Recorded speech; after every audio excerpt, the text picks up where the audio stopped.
દરબારમાં અને સાઈના ધામમાં આપણે સૌ એકત્રિત થયા છે।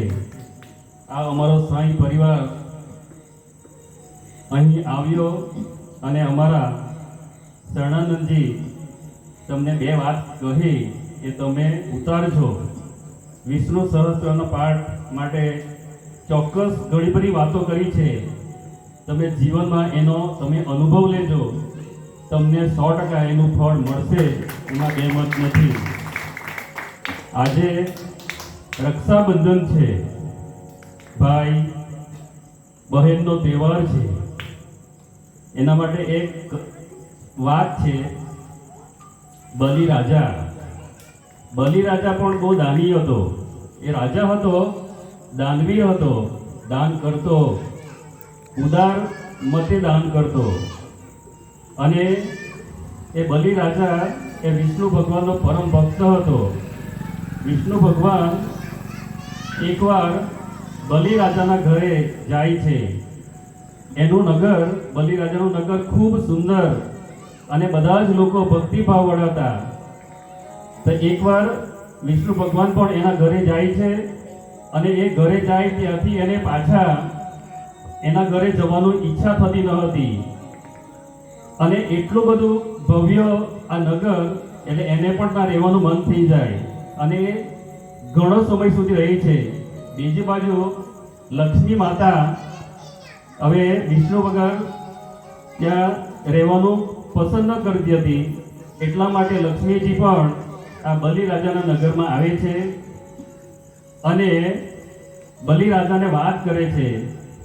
અને એ દિવસે કદાચ રક્ષાબંધનનો દિવસ હતો અને એ લક્ષ્મી માતાએ બલિરાજાને હાથમાં દોરો ધાગો બાંધ્યો। હવે બલિરાજાની બેન લક્ષ્મી બેન થઈ ગઈ, એટલે ભાઈએ પણ બેનને કંઈક આપવું જ પડે। ત્યારે લક્ષ્મી માતા ભાઈને કહે છે કે આજે મારે તમારી પાસે કંઈક માંગવું છે, તમારે મને આપવું પડશે। આમે બલિરાજા ખૂબ ઉદાર હતો, દાનવીર હતો અને બુદ્ધિશાળી પણ હતો જ। એટલે લક્ષ્મી માતાએ બલિરાજાને ભાઈ તરીકે માનીને વિષ્ણુ ભગવાન મારી સાથે મારા ઘરે આવે એ માંગી લીધું। ત્યારથી આ રક્ષાબંધનનો તહેવાર ઉજવાતો હતો। ખરેખર એ લોહીનો સંબંધ ન હોય, પરંતુ આ રક્ષાબંધન એટલે બેન ભાઈની રક્ષા માટે આ દોરો ધાગો બાંધે છે। કદાચ આપણે અભિમાન્યુને રાખડી બાંધેલી એ પ્રસંગ પણ એમાં ટાંકી શકાય। ખરેખર આજે પૂનમનો દિવસ, રક્ષાબંધન ખરેખર પવિત્ર દિવસ છે। એ પવિત્ર દિવસે આવું આપણે સત્ કાર્ય કરીએ એ ચોક્કસ એનું પુણ્ય આપણને મળે જ। શ્રાવણ મહિનો છે એટલે ખરેખર આપણે મહાદેવને પણ યાદ કરવા જોઈએ। ઓમ નમઃ શિવાયના જાપ પણ કરવા જોઈએ, માળા પણ કરવી જોઈએ। આપણા શાસ્ત્રમાં જે પ્રમાણે આપણે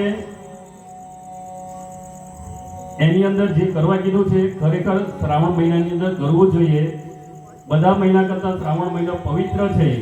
એ શ્રાવણ મહિનામાં આપણે જે પણ કંઈ પુણ્યના કામ કરીએ એનું ફળ આપણને મળે જ છે। તો એકવાર એવો પ્રસંગ બને છે, એક ગામમાંથી એક ભાઈ નોકરી પર જતા હતા। એ પસાર થતા હતા, એવામાં વચમાં એક મહાદેવનું મંદિર આવતું હતું।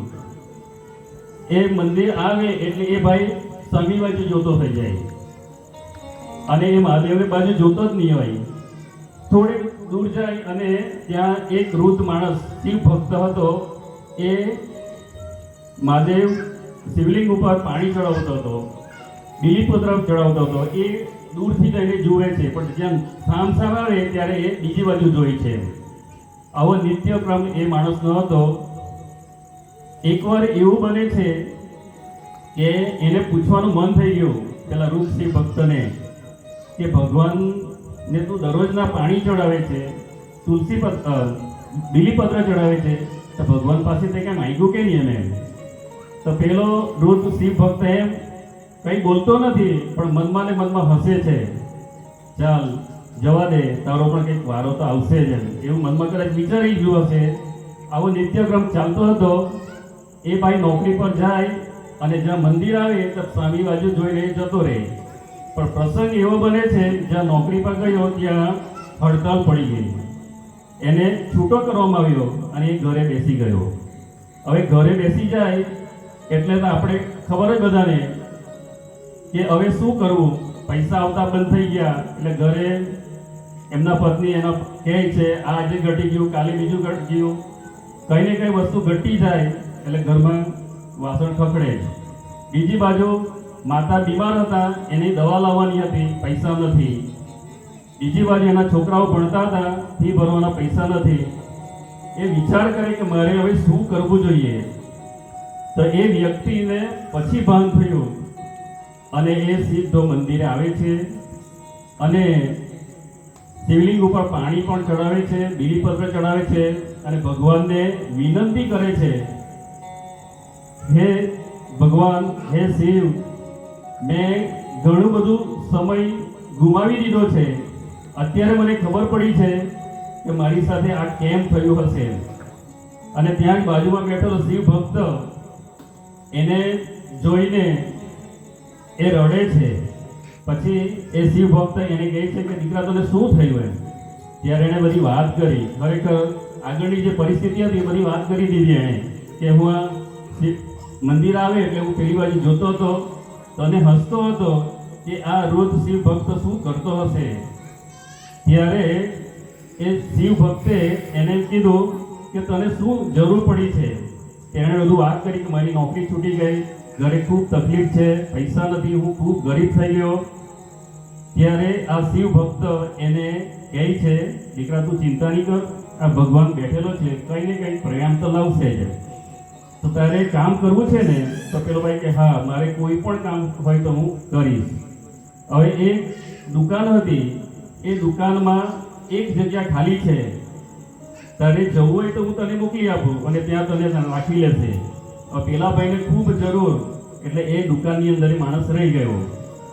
અને એણે પછી તો દરરોજના આવે એ રસ્તા પર મંદિર આવે તો પહેલા શિવનું પૂજન કરીને જાય અને ત્યાં પણ એટલી નિષ્ઠાથી પ્રમાણિકતાથી એણે કામ કર્યું તે ખરેખર આખરે મેનેજર બની ગયો. મેનેજર બની ગયો પછી તો એ પણ સુખી સંપન્ન થઈ ગયો. પણ પેલું યાદ આવે એને કે આગલી પરિસ્થિતિ. પછી તે દરરોજના આ શિવલિંગની પૂજા કરવા સિવાય કોઈ જગ્યાએ જતો નહીં, ખૂબ સુખી સંપન્ન થઈ ગયો. ખરેખર કહેવાનો અર્થ છે કે આપણે પણ એવા નામ લેવું જોઈએ અને જે પણ પરિસ્થિતિ આવે, ભલે ને આપણી પાસે કરોડ રૂપિયા હોય પણ આપણે એક નાના માણસ થઈને ભગવાનને ન ભૂલવું જોઈએ. જો ભૂલી જઈશું તો પેલા ભાઈ જે પરિસ્થિતિ આવશે તો આપણે પણ આપણી બધું જ આપણી પાસે છે પણ એ અહીંયા જ રહેવાનું છે. આપણે જે કંઈ સારું કર્મ કરીશું એ જ આપણી સાથે આવવાનું છે. બરાબર? તો આપણે પણ સારા કામમાં લાગી જઈએ, સારું કામ કરતા રહીએ અને જે ખરાબ થતું છે ત્યાં સુધારો કરવાનો પ્રયત્ન આપણે કરવો જોઈએ. શક્ય બને તો થશે, ભગવાનની ઈચ્છા હશે તો 100% એ ખરાબ કાર્યમાં પણ સુધારો થઈ જશે. એટલે આપણી અંદર જે બી કંઈ દુર્ગુણ હોય એ દુર્ગુણ કાઢવાનો આપણે પ્રયત્ન કરવો જોઈએ અને ભગવાનને સાચી ભક્તિથી ભગવાનનું નામ લઈને આપણે આપણું જીવન વ્યતીત કરવું જોઈએ. પ્રેમાનંદજી મહારાજ બહુ ઘણીવાર કહે છે કે નામ જપ. બરાબર? બીજું વસ્તુ તો આપણને કદાચ નહીં આવડે, આ ભક્તિમાં કદાચ ઘણું બધું આવી શકે પણ જેમ જેમ શરૂઆત કરીએ ફક્ત નામ લેવો, નામ લેવાથી પણ આપણું કાર્ય સિદ્ધ થઈ જતું હોય છે. અસ્તુ.